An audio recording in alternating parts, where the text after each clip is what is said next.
Sumainyo ang Panginoon. At sumaiyo rin. Ang mabuting balita ng Panginoon ayon kay San Marcos. Papuri sa iyo, Panginoon. Noong panahong iyon, muling pinalapit ni Jesus ang mga tao at sinabi sa kanila, "Makinig kayong lahat at unawain ang aking sasabihin.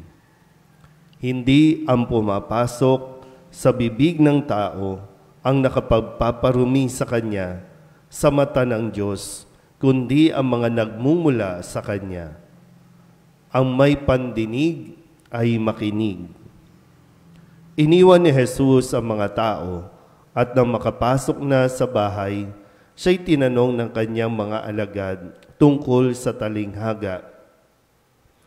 "Kayo man ba'y wala rin pang-unawa?" Tugon ni Jesus, "Hindi ba ninyo alam na hindi nakapagpaparumi sa tao ang kinakain niya, sapagkat hindi naman pumapasok iyon sa kanyang puso, kundi sa tiyan at pagkatapos ay idinudumi?" Sa pagsasabi nito'y para nang ipinahayag ni Jesus na maaring kanin ang lahat ng pagkain. Nagpatuloy siya sa pagsasalita, "Ang lumalabas mula sa tao ang nagpaparumi sa kanya sa mata ng Diyos. Sapagkat sa loob, sa puso ng tao, nagmumula ang masasamang isipang nag-uudyok sa kanya na makiapid, magnakaw, pumatay, mangalunya, mag-imbot at gumawa ng lahat ng kabuktutan tulad ng pagdaraya, kahalayan, pagkainggit, paninirampuri, kapalaluan at kahangalan. Ang lahat ng ito'y nanggagaling sa puso ng tao at siyang nagpaparumi sa kanya." Ang mabuting balita ng Panginoon. Pinupuri ka namin, Panginoong Hesukristo. Maupo po ang lahat. Isang mapagpalang umaga po sa inyong lahat. Ngayon po ay Miyerkules ng ika-5 linggo sa karaniwang panahon. Balikan lang po natin ng kaunti sa unang pagbasa sa Aklat ng Mga Hari. May isang reyna na nagsadya kay Solomon. Si Solomon na nagtataglay ng karunungan ng Diyos.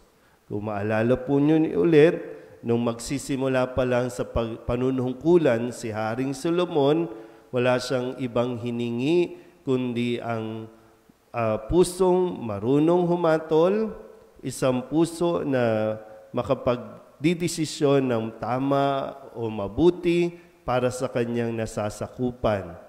Hindi siya humiling ng kamatayan ng kaaway, ng maraming pera, o kaya't kinalugdan ng Diyos ang kanyang kahilingan na karunungan. At ngayon, sinadya o marami pang tao ang pumupunta sa kanya para lamang maliwanagan. No? Kaya nga sabi dito, nung natuwa yung reyna ng Seba, naghandog siya ng napakaraming kayamanan dahil sa kanya pong kumbaga naranasan na kakaibang karunungan ni Solomon. Di ko alam kung ano yung kanyang mga tinanong o hinanapan ng kasagutan, pero pinuri ni Reyna Seba, no?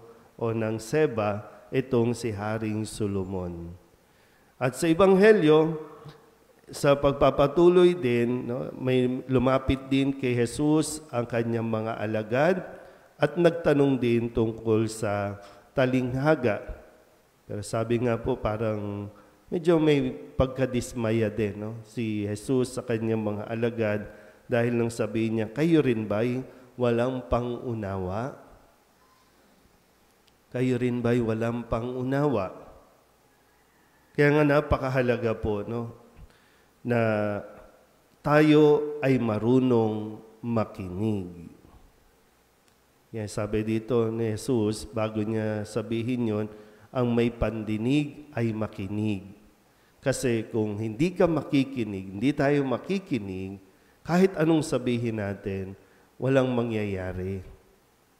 Kaya nagsisimula ito doon sa, minsan sinasabi nga no, ng mga agent, no, open-minded ka ba? Kasi kung hindi, wala, tapos ang usapan. Pero kung open-minded ka, yan, may pag-uusapan tayo. Ibig sabihin, willing kang makinig, willing kang tumanggap ng paliwanag. Pero kung sarado ang isipan mo at ang tatanggapin mo lang ay yung paniniwala na ikaw ang nakakaalam ng napakaraming bagay, lumalabas minsan, maingay yung taong yan eh. No? Kung sino pa yung tahimik, kadalasan po, no? Kasi ito yung mapagmuni, pinagninilayan muna yung mga bagay-bagay bago kumilos, bago magsalita, pero yung mga maiingay, ay yung mga kunyari, nagkukunwaring matalino, nagkukunwaring may alam. Sa tingin nyo ba, tayo kaya? Kasi wala namang PWD sa atin. No? Nakakarinig naman lahat. Tama ba? Wala. Merong hindi. Kaya minsan, di ba, pag tinakausap mo, lutang, pag kinakausap mo, kahit ilang beses mo nang paliwanagan, hindi pa rin susunod. Hindi sa hindi niya narinig, kundi hindi niya talaga tinanggap. Kaya nagkakaproblema tayo minsan. Sa mga mag-asawa, nagkakaproblema kayo kasi hindi na kayo natutong makinig. Kaya hindi ninyo nauunawaan ano ang pinanggagalingan ng bawat isa. Yung damdamin.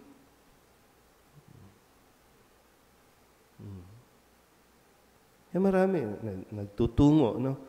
Sa unang pagbasa, nagtungo kay Solomon.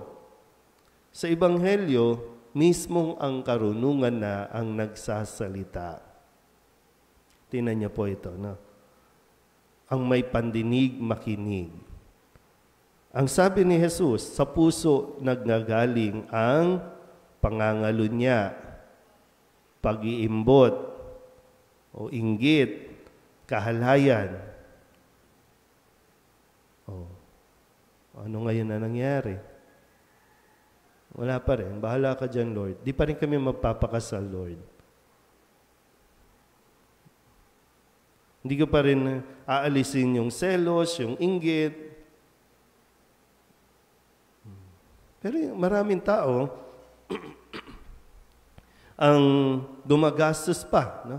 Para lamang makapunta sa ibang lugar kasi nagsasaliksik ng kasagutan sa kanilang mga tanong sa buhay. Yung mahalaga po, no? Ma-develop natin ang pakikinig. Kaya nga dati po, no, pag nag-a-apply ako ng trabaho, pag may mga pinifil upan, nilalagay natin dyan, isa sa mga strength natin ay yung listening skills.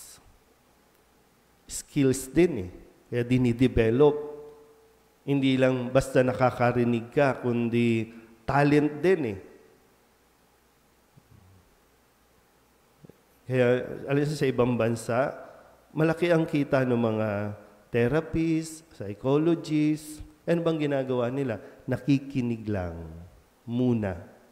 Okay, magsalita ka, makikinig lang. Pero per ora ang bayad.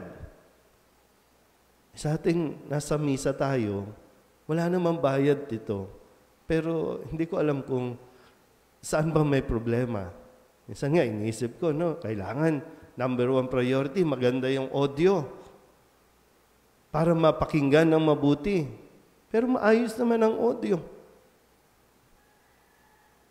Pero bakit hindi nakikinig ang maraming Katoliko, ang maraming tao sa salita ng Diyos, si Kristo na nagsasalita sa Eucharistia?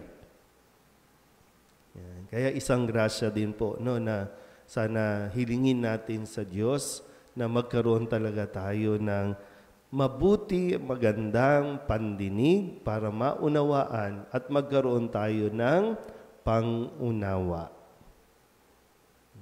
Narinig na natin to, no?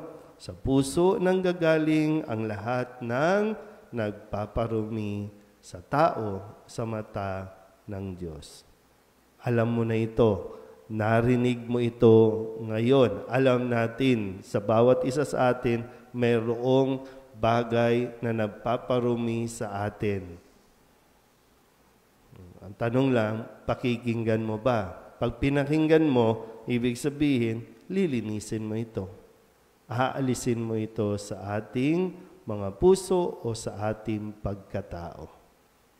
Ang may pandinig ay, ano? Ulit. Ang may pandinig ay, Amen.